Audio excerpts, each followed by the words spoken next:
Meus pais abandonaram meu irmão autista na escola porque se cansaram dele, mas foram presos quando minha mãe jogou uma bolsa em um policial e meu pai tentou defender sua honra. Estou guardando isso há 2 dias, nem sei em qual subreddit isso pertence. Fui buscar meu irmão autista depois que nossos pais o deixaram para trás. Literalmente o deixaram sentado do lado de fora da escola até quase 9 horas da noite. Ele tem 12 anos, mas é autista não verbal. Ficou sentado na frente da escola por horas enquanto o sol se punha e todos os professores e alunos já estavam em casa jantando. E quando finalmente foram buscá-lo, não foi porque alguém se lembrou dele, foi porque um policial os chamou. Eu nem sei por onde começar, então vou começar de onde soube. Na noite de segunda-feira eu estava em casa assistindo televisão quando recebi uma ligação. Era da polícia, um oficial de recursos escolares que estava ajudando a supervisionar uma chamada da secretaria da escola do meu irmão. Aparentemente, eles estavam tentando entrar em contato com alguém da lista de emergência por horas. Não houve resposta da nossa mãe, nem do nosso pai. Ninguém da lista pôde chegar a tempo. Os funcionários já tinham ficado até mais tarde, mas naquele momento só restavam o oficial e meu irmão. Eu podia ouvir meu irmão ao fundo fazendo sons de angústia, seus sons de estimulação quando está assustado. Não ouvi aquele som desde que ele ficou preso uma vez em um elevador. Quando perguntei onde ele estava, disse que já estava a caminho, e quase esqueci de calçar os sapatos antes de sair. Moro a cerca de 30 minutos da escola. Ele ainda estava sentado nos degraus quando cheguei. Eu poderia ter matado meus pais, poderia ter matado os dois. O oficial me disse que já haviam deixado mensagens de voz, documentado a situação e que teriam que apresentar um relatório aos serviços de proteção à criança. Ele me perguntou se eu poderia ficar com meu irmão naquela noite e eu disse que sim, sem hesitar. Meu irmão correu para mim como se ainda tivesse 5 anos. Quando chegamos em casa, o acomodei no sofá com seu cobertor e YouTube. Depois liguei para minha mãe. Ela atendeu no segundo toque e parecia irritada. Perguntei onde diabos ela estava. Ela respondeu com aborrecimento. Seu pai e eu estávamos conversando, ficou tenso e esquecemos de olhar o horário. Perguntei, você esqueceu do seu filho com deficiência? Esqueceu que ele estava esperando por você? E ela simplesmente disse, você não entende como é estressante aqui. Isso foi tudo, essa foi a explicação dela. Quando pedi para falar com meu pai, ela disse que ele não queria atender o telefone. Aparentemente ele estava gritando que por isso não podíamos mais fazer isso, que ele não tinha assinado para cuidar de uma criança quebrada. Desliguei. Queria dizer 1 milhão de coisas, mas apenas desliguei. Na manhã seguinte mantive meu irmão em casa. Não ia mandá-lo de volta para a mesma rotina como se nada tivesse acontecido. Ele mal dormiu naquela noite. Toda vez que eu apagava a luz, ele gemia e começava a se balançar. Minha casa é pequena, mas deixei ele dormir na minha cama e me enrolei em um cobertor no chão ao lado dele, como quando éramos crianças. Comecei a fazer ligações. Avisei a escola que não entregassem meu irmão aos nossos pais sob nenhuma circunstância. Dei o número do boletim de ocorrência. Liguei eu mesma para os serviços de proteção à criança e expliquei tudo, embora eles já tivessem o depoimento do policial. Eu não me importava. Queria que meu nome estivesse lá, queria que alguém soubesse que agora ele estava seguro. E então eles chegaram naquela mesma tarde por volta das 4. Olhei pela olho mágico e lá estavam minha mãe e meu pai. Os dois estavam ali e meu irmão estava no sofá comendo biscoitos. Eu disse para ele ficar quietinho. Depois abri a porta só 1 centímetro para ver o que eles queriam. Antes que eu pudesse dizer uma palavra, minha mãe começou a falar com uma voz meio sincera, como se estivesse interpretando o papel de mãe preocupada. Disse algo como, estávamos pensando que poderíamos levá-lo para casa agora, já tivemos tempo para nos acalmar. Eu disse, não, meu irmão vai ficar aqui. Disse que vocês o abandonaram e que eu não o deixaria voltar com vocês. Meu pai interveio e começou a levantar a voz. Disse que eu estava exagerando, que nada havia acontecido e que agora estava tudo bem, que ele precisava aprender a ser um pouco mais independente. Foi então que percebi que eles não apenas o esqueceram, o deixaram lá de propósito. Perguntei diretamente, vocês o deixaram lá para provar alguma coisa? Minha mãe disse, não interprete mal, precisávamos de espaço. Espaço de uma criança de 12 anos que não fala e depende de vocês para tudo durante o dia. Eu disse para saírem da minha varanda e que se não fossem embora chamaria a polícia. E adivinha? Não precisei fazer isso porque cerca de 3 minutos depois, o mesmo oficial de recursos escolares da noite anterior chegou à minha entrada. Aparentemente, depois que liguei para os serviços naquela manhã, marcaram o endereço dos meus pais para acompanhamento. Mas o oficial reconheceu meu nome e achou melhor verificar como estávamos primeiro. Então, quando viu meus pais gritando através da porta, perguntou o que estava acontecendo. E minha mãe enlouqueceu. Começou a gritar que estava grata por ter um policial ali, porque isso era sequestro, que eu estava roubando o filho dela. Tentou empurrar a porta e o policial pediu que ela se afastasse. Ele disse que estava ali por causa do que aconteceu na noite anterior, pelo abandono do meu irmão, e que era um alívio ele estar bem cuidado e não novamente com os pais que o abandonaram. Foi aí que ela percebeu que o policial não estava do lado dela. Foi então que pegou sua bolsa, aquela bolsa enorme de couro sintético que tem há uns 10 anos, e a lançou contra ele. Lançou com força. Acertou o peito dele. A fivela raspou o rosto dele. Meu pai interveio tentando bancar o herói. Começou a gritar: "Não toque na minha esposa", enquanto tentava agarrar o braço do oficial. No segundo seguinte, os dois estavam algemados no meu gramado da frente. O policial pediu reforços e eu fiquei lá, assistindo a todo o espetáculo, com meu irmão agarrado à minha cintura. Toda a vizinhança saiu para ver. Vi nossa vizinha do outro lado da rua com o celular gravando. O policial se desculpou comigo. Pediu desculpas por prender meus pais. Disse que odiava ter que fazer isso, mas o comportamento estava se agravando e ele tinha que seguir o protocolo. Eu respondi para ele seguir as regras à risca. Eles foram acusados de agressão a um policial e interferência em uma investigação de proteção à criança. Liguei para o meu trabalho e disse que precisava de uma licença de emergência familiar. Meu irmão ainda não voltou para a escola. Estive constantemente ao telefone com os serviços de proteção, com advogados, com a assistente social dele de educação especial, tentando descobrir o que vem agora.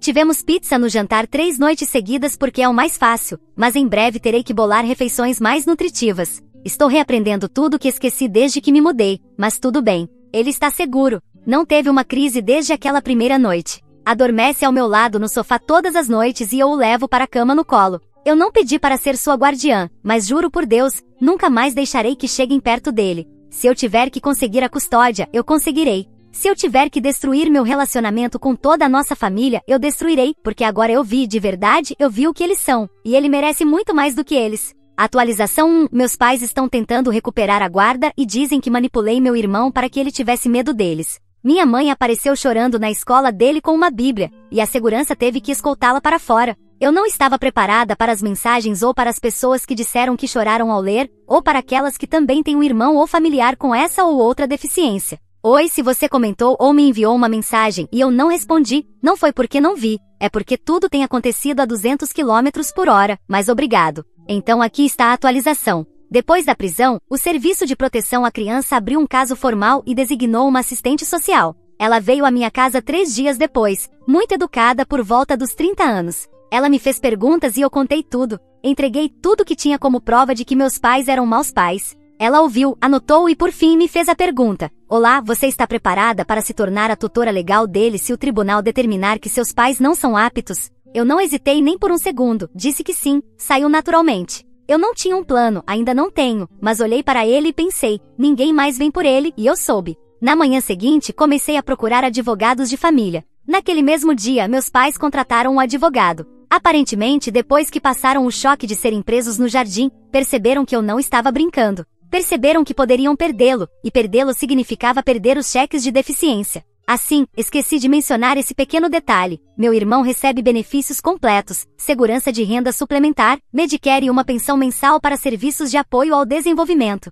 Nunca pensei muito nisso antes, mas faz sentido que eles não queiram perder isso. Veja só, eles reclamam que meu irmão dá muito trabalho, mas logo querem recuperá-lo. Há 2 dias, na terça-feira de manhã, meu telefone tocou enquanto eu estava em uma reunião com meu chefe. Era a escola. Atendi imediatamente e a secretária me disse, com a voz mais calma mas claramente angustiada, que minha mãe havia chegado sem avisar e estava exigindo ver meu irmão. Ela levava uma bíblia, chorava com o rímel escorrendo pelo rosto, segurando aquele livro idiota com uma mão e uma foto plastificada dele quando era pequeno com a outra. Ela não parava de dizer coisas como: "O diabo está voltando meu bebê contra mim, e vou quebrar o feitiço que o mantém sob controle." A segurança teve que escoltá-la para fora da propriedade. Meu irmão nem a viu, graças a Deus. A professora já havia sido notificada com antecedência e o colocaram em uma sala tranquila com fones de ouvido com cancelamento de ruído assim que a direção foi avisada do que estava acontecendo com a caçadora de demônios, também conhecida como minha mãe. A diretora me ligou pessoalmente.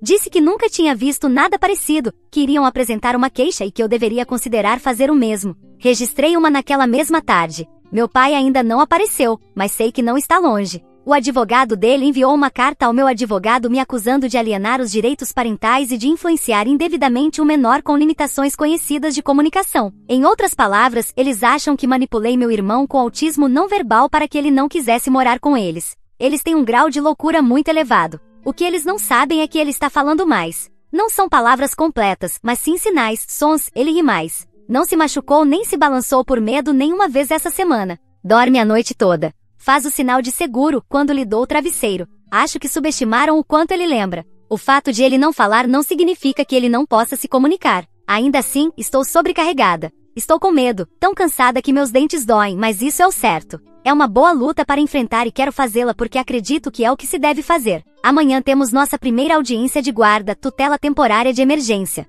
Meu advogado diz que temos um caso vencível, mas não há garantias. Meus pais estão tentando retirar do processo o que fizeram com o policial, dizendo que o oficial os provocou, que minha mãe tem um transtorno nervoso que a fez jogar a bolsa, e que não foi por um surto de raiva. Meu pai diz que não tocou no policial, apenas levantou as mãos em um gesto de súplica apaixonada. O advogado deles quer direitos de visita para preservar o vínculo. Se o juiz conceder visitas supervisionadas, eu lidarei com isso. Mas se quer sugerir guarda compartilhada, eu não sei o que farei. Ele é meu irmão, e eu não vou devolvê-lo à paz que não tem nem as credenciais para cuidar de uma suculenta. Atualização 2, o juiz me concedeu a tutela de emergência. Minha mãe gritou na sala do tribunal e me chamou de usurpadora demoníaca. Meu pai tentou nos seguir até o estacionamento depois e precisou ser fisicamente contido pelos oficiais. Estou escrevendo isso do meu carro, no estacionamento do tribunal. Meu irmão está no banco de trás, comendo um bolinho e assistindo ao iPad com os fones de ouvido, completamente alheio ao fato de que toda a nossa família acabou de explodir em uma sala de audiência há menos de 20 minutos. Ainda não fui embora, só precisava sentar aqui, tirar isso de dentro de mim colocando em palavras. Então vencemos por enquanto. O juiz me concedeu a tutela temporária de emergência do meu irmão. Ainda não é a guarda definitiva, mas é um passo enorme e significa que meus pais não têm nenhuma autoridade legal sobre ele neste momento. Nenhuma visita, nenhum contato, nada até a próxima audiência de revisão em 90 dias. Mas chegar até aqui, chegar a essa decisão. Jesus Cristo foi um calvário. Deixem-me começar por esta manhã. Chegamos ao tribunal por volta das 8 horas. Meu advogado nos encontrou no estacionamento e me ajudou a levar meu irmão para dentro sem encontrarmos nossos pais. Nos sentamos numa pequena sala de espera com cadeiras cinzas e aquelas paredes bege velhas que fazem tudo parecer um trauma. Meu irmão se agarrava ao meu braço, não exatamente com medo, mas definitivamente tenso. Ele não gosta de lugares estranhos e, com certeza, não gosta de luzes fluorescentes nem de pessoas de terno. Então fomos chamados. Não sei o que eu esperava, talvez algo estéril e calmo, mas no momento em que entramos e vi meus pais do outro lado da sala, minha mãe já chorando com um lenço na mão, eu soube que aquilo seria um pesadelo, que não seria simples. O advogado deles começou dizendo que tinham cometido um erro naquela noite em frente à escola, que foi apenas um lapso breve, não um padrão constante de abuso, que meus pais lamentavam profundamente seu surto e que estavam frequentando aconselhamento na igreja para retornar aos seus valores familiares. Depois me acusaram de manipular meu irmão, de usar minha independência financeira e meu acesso emocional para envenenar a situação contra eles. Disseram que me aproveitei do sofrimento momentâneo para tomar o controle e transformar uma situação administrável em uma batalha de custódia. Eu queria rir ou responder, de verdade que queria, mas meu advogado apertou meu braço sob a mesa como quem diz, não lhes dê nada. Então chegou a minha vez de falar ou de tentar. Levei fotos, mensagens de texto, o boletim de ocorrência, cópias da ordem de restrição da escola contra minha mãe. Li partes da transcrição da ligação para o 911 que o policial fez depois que ela jogou a bolsa nele. Aliás, a bolsa ainda está retida pela polícia como prova. Fizeram um favor à minha mãe ao tirar aquela bolsa dela, que já devia ter sido jogada no lixo há muito tempo, de tão feia. Expliquei ao juiz a rotina dele sob meus cuidados, o que ele come, os programas que ele gosta, como está se comunicando mais a cada dia. Disse ao juiz que ele não teve uma única crise desde que saiu da casa dos meus pais. Foi então que minha mãe se levantou e começou a gritar, justamente o que eu tentei não fazer. Mas ela não se conteve. Seu advogado não a avisou ou não avisou o suficiente. Ela literalmente se levantou no meio da audiência, apontou o dedo para mim e gritou, "Você é uma usurpadora demoníaca. Esse não é seu filho, é meu filho. Ela me roubou ele. O diabo está na boca dela." O juiz imediatamente pediu que ela se sentasse ou seria presa. Ela se recusou. Meu pai tentou segurar o braço dela e acalmá-la, e ela deu um tapa na mão dele, ainda gritando sobre Deus e demônios, e como eu estava enfeitiçando ele com meu estilo de vida sujo. Eu também sou religiosa, então não sei por que ela me chama de tudo isso. A diferença é que eu não tenho delírios, enquanto ela só está faltando com um cavalo e uma cruz templária. Os oficiais tiveram que retirá-la à força. Meu pai foi atrás, murmurando desculpas e algo sobre como isso tudo era só estresse, que ela normalmente não é assim. Sim, claro. Diga isso ao policial que levou a bolsa dela na cara. Depois que eles foram embora, o juiz fez uma longa pausa, então se virou para mim e disse para constar. Sua compostura é notável e valorizada. Em seguida, assinou a ordem de tutela ali mesmo. Não chorei, achei que choraria, mas não chorei. Simplesmente segurei a mão do meu irmão e assenti. Quando estávamos saindo, fui a primeira a chegar no saguão e vi um segurança segurando a porta. Foi então que vi meu pai parado do lado de fora olhando pelo vidro. No momento em que nos viu, começou a se aproximar da porta. O segurança disse que ele precisava ir embora ou seria escoltado para fora da propriedade. Meu pai disse, só quero me despedir, só quero falar com ele. Não disse o nome do meu irmão, só disse ele, como se fosse um objeto que perdeu no divórcio. Quando o segurança recusou novamente, meu pai tentou empurrar, tentou forçar a porta. O oficial interveio e o empurrou fisicamente para trás. É provável que o advogado deles recorra. Estou preparada para lutar. Talvez joguem mais pesado com a carta da saúde mental na próxima vez. Talvez tentem inverter tudo novamente e digam que estou fazendo isso por dinheiro ou por alguma vingança pessoal. É isso. Atualização 3. Meus pais entraram com um recurso de emergência alegando que sequestrei meu irmão com a ajuda de uma seita. Meu trabalho ficou sabendo e o setor de recursos humanos me chamou para uma reunião sobre minha exposição nas redes sociais. Acho que minha mãe enviou uma mensagem ao meu chefe fingindo ser uma pessoa preocupada. Se passaram 6 dias desde que o tribunal me concedeu a tutela temporária do meu irmão. Foi isso que levou para os meus pais começarem a tentar destruir toda a minha vida. De fora, pensei que as coisas se acalmariam depois da audiência, ou que seria apenas um recurso e que os advogados cuidariam do resto. Pensei que a decisão do tribunal marcaria um limite claro, mas tudo o que fez foi jogar gasolina no fogo. Porque, ao que parece, agora ela acredita que isso não é apenas uma questão de custódia. Ela acredita que eu faço parte de uma seita satânica que rouba crianças e que fui doutrinada pelas bruxas lésbicas. Eu gosto de homens, então não sei por que as bruxas precisam ser lésbicas.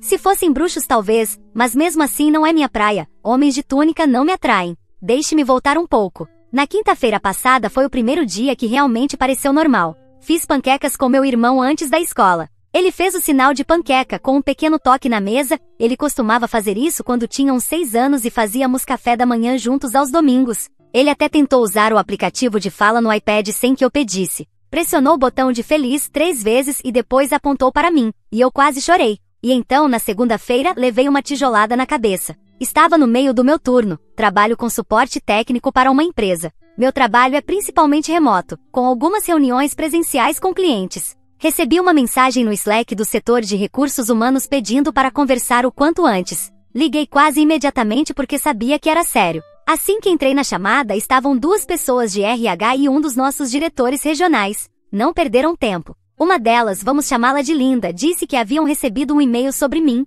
Linda leu trechos em voz alta e minha mandíbula caiu no chão. O e-mail dizia que eu havia assumido ilegalmente a guarda de uma criança com deficiência, que estava enfrentando acusações criminais ativas por interferência nos direitos parentais, e que estava compartilhando detalhes do caso online em busca de atenção. O remetente não assinou com nome, mas incluiu links para minhas postagens no Reddit. Sim, esta postagem, toda essa saga. Perguntei, vocês têm o endereço de e-mail original do remetente? E eles tinham. Era uma conta do Gmail com uma sequência estranha de números, mas incluía parte do nome antigo da loja Ets da minha mãe. Soube na hora. Disse diretamente, essa é minha mãe biológica. Ela tem me assediado desde que obtive a tutela de emergência do meu irmão, depois que ela e meu pai o abandonaram na escola por várias horas. Eles já foram presos uma vez por causa desse caso. Os tribunais estão cientes, os serviços de proteção estão envolvidos. Posso encaminhar toda a documentação legal. Enviei a ordem judicial, o boletim de ocorrência e o contato do meu advogado. Levou cerca de 1 hora para esclarecer tudo, mas no final, eles se desculparam e disseram que eu estava lidando com isso melhor do que a maioria das pessoas faria. Mas ainda assim, o fato de minha mãe agora estar tentando usar meu trabalho contra mim, de ela ter encontrado essa postagem e pensado vamos arruinar a carreira dela. Esse nível de obsessão vingativa é assustador. E piora porque no mesmo dia meu advogado me ligou. Eles entraram com um recurso de emergência. Estão tentando anular a ordem de tutela com base em fraude, instabilidade mental e difamação de reputação. Citaram novamente esta postagem. Disseram que estou usando meu irmão como símbolo de compaixão para viralizar. Aparentemente minha mãe até imprimiu um dos comentários que dizia seu irmão tem sorte de ter você, e o destacou como prova de que estou construindo uma base de fãs. Seria engraçado, se não fosse porque sinto que estou sendo perseguida por uma líder de seita com acesso a recursos legais. A única coisa que me conforta é que meu irmão está melhor. Construímos uma cabana de cobertores na sala ontem à noite e ele adormeceu embaixo dela assistindo Procurando Nemo. Não sei como será essa próxima audiência de apelação. Meu advogado acredita que não temos com o que nos preocupar, mas meus pais são implacáveis. A próxima atualização provavelmente virá depois da audiência de apelação de emergência na próxima semana. Se eles aparecerem com cruzes e água benta, nem vou me surpreender neste ponto. Atualização 4. Vencemos a apelação. O juiz encerrou permanentemente os direitos parentais dos meus pais e classificou o comportamento deles como perigoso e delirante. Minha mãe desabou gritando no corredor do tribunal e precisou ser retirada pelos paramédicos. Continuo olhando para o meu telefone, como se precisasse que alguém me dissesse que o que acabou de acontecer é real. Vencemos. Vencemos. Vencemos. A apelação dos meus pais não apenas foi rejeitada, o juiz formalmente encerrou seus direitos parentais. Minha tutela não é mais temporária. Sou a tutora legal do meu irmão de forma permanente. Meu irmão está seguro. Não há mais ameaças de visitas supervisionadas. Não há mais audiências de emergência. Não há mais advogados circulando como urubus em volta do meu salário tentando provar que sou uma sequestradora de crianças envolvida em cultos de bruxas da internet. Acabou. Mas claro, do jeito clássico, eles não deixaram que isso terminasse em paz.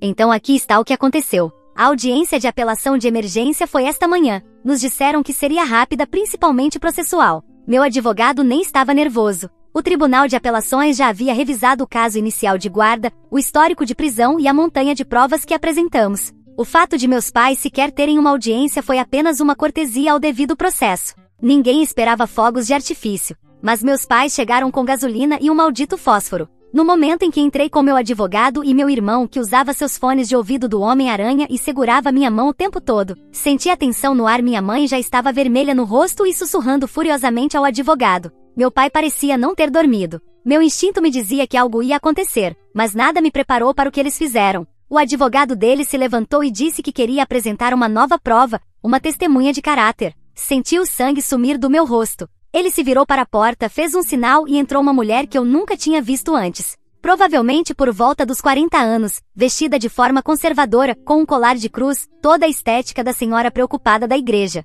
Ela se apresentou como amiga de longa data da família e conselheira espiritual, que estava ali para testemunhar que meus pais eram pessoas amorosas e tementes a Deus, cujo filho lhes foi tirado no momento de fraqueza emocional. Olhei para meu advogado, que apenas balançou a cabeça como quem diz, deixe que eles cavem o próprio buraco. Então a mulher começou a falar sobre como ela e minha mãe rezaram juntas para que o demônio fosse expulso do meu irmão. Disse, e eu juro por todos os deuses deste planeta que o autismo é uma prova de fé, e que às vezes as crianças precisam de um reajuste espiritual firme para serem devolvidas ao favor de Deus. Olhei para o juiz e ele apenas parecia cansado. Ele a interrompeu no meio da frase e perguntou diretamente, a senhora está sugerindo que a deficiência da criança é algo que se pode rezar para desaparecer? E ela respondeu sem nem piscar, sim, meritíssimo, eu já vi isso acontecer. Foi então que ele a mandou sair. Dispensou-a como testemunha e disse que seu depoimento não tinha lugar num tribunal. Depois olhou para meus pais e perguntou, é esse o argumento que vocês querem apresentar? Que seu filho é defeituoso e que foi tirado de vocês por alguém que simplesmente lhe ofereceu cuidado e segurança constantes? Eles não disseram nada. Meu pai abaixou a cabeça. Minha mãe começou a chorar na manga do casaco. O advogado deles parecia querer desaparecer dentro da própria pele. O juiz se inclinou para a frente, respirou fundo e disse, o nível de delírio, negligência e abuso apresentado pelos pais biológicos não é apenas preocupante, é perigoso. Não vejo nenhuma razão para acreditar que qualquer uma de suas ações esteja no melhor interesse da criança. Portanto, estou encerrando todos os direitos parentais com efeito imediato. A tutela é concedida à irmã requerente com plena autoridade legal e poder de decisão. Eu não respirei até sentir a mão do meu irmão apertar a minha. Após a audiência, tudo pareceu ainda mais surreal. Saímos para o corredor e assim que a porta se fechou atrás de nós, minha mãe desabou no chão, gritando como se estivesse tendo um colapso total, chorando como se alguém tivesse morrido, o que na mente dela talvez tenha acontecido. Não sei. Chamaram os paramédicos. Eles a retiraram do prédio numa maca, ainda aos gritos. Meu pai a seguiu, mas não disse uma palavra nem para nós, nem para os oficiais, nem para ninguém.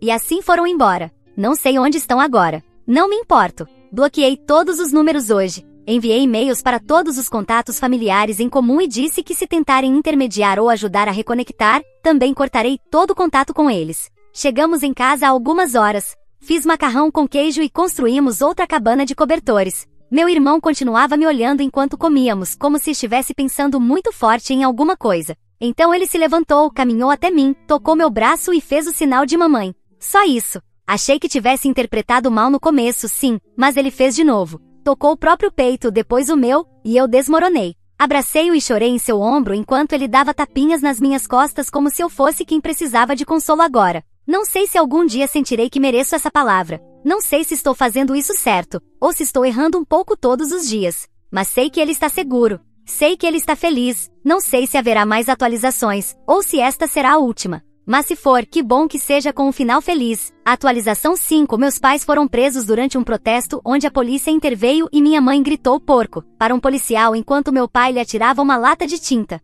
Pelo menos, essa atualização não é sobre meus pais tentando tirar meu irmão de mim, mas sim sobre eles e seus confrontos com a polícia, como se fossem uma gangue de assaltantes de bancos. Isso aconteceu há alguns meses, mas esperei até saber a sentença contra meus pais para fazer essa atualização. Meus pais, a lunática que levaram para a audiência de apelação e outros membros com delírios religiosos tentaram fazer uma marcha contra a justiça e a polícia. Mas a polícia tinha a ordem de não permitir que eles bloqueassem o tráfego de veículos. Então, quando chegaram a uma das ruas mais movimentadas da cidade, a polícia já os aguardava para dispersá-los, a princípio de forma pacífica, dizendo que não podiam interromper a via. Mas, como sempre, as coisas escalaram. Já sabem como são meus pais. Não sei exatamente o que deu início à confusão, mas sei que a polícia precisou usar gás lacrimogênio e cacetetes para contê-los. Também sei que minha mãe gritou porco para os policiais e tentou agredir um deles com uma de suas faixas amarradas a uma tábua de madeira. Enquanto isso, meu pai estava com uma lata de tinta, provavelmente pretendia usá-la na prefeitura, que era para onde estavam indo, e acabou lançando a lata aberta em um policial. Ele não apenas acertou o policial com a lata que já estava pela metade, mas também cobriu o agente, e outros à sua volta com a outra metade da tinta. Foram presos, mas antes disso apanharam com os cacetetes e depois, foram oficialmente acusados. Minha mãe foi condenada a 6 meses de prisão mais uma multa. Já meu pai pegou 12 meses de prisão, com mais 6 meses de liberdade condicional e também uma multa. Também sei que outros manifestantes receberam diferentes sentenças, mas não vale a pena mencionar, até porque não sei quem são. Também não faço ideia do que aconteceu com a lunática da apelação, só sei que ela estava presente. E aos poucos minha história deixa de ser sobre meus pais contra meu irmão e eu, e vai se transformando numa história de meus pais contra a polícia. Acho que a próxima publicação vai ser escrita pelo próprio corpo policial. Algo como, aqui é a instituição policial de 250 anos de idade, e temos um problema com um casal mimado que vive tentando nos atacar. Só de imaginar isso me dá vontade de rir, e eu seria a primeira a comentar. Você não é uma policial má. Esse Kevin e essa Karen mereceram o karma. O que eu daria por uma publicação dessas?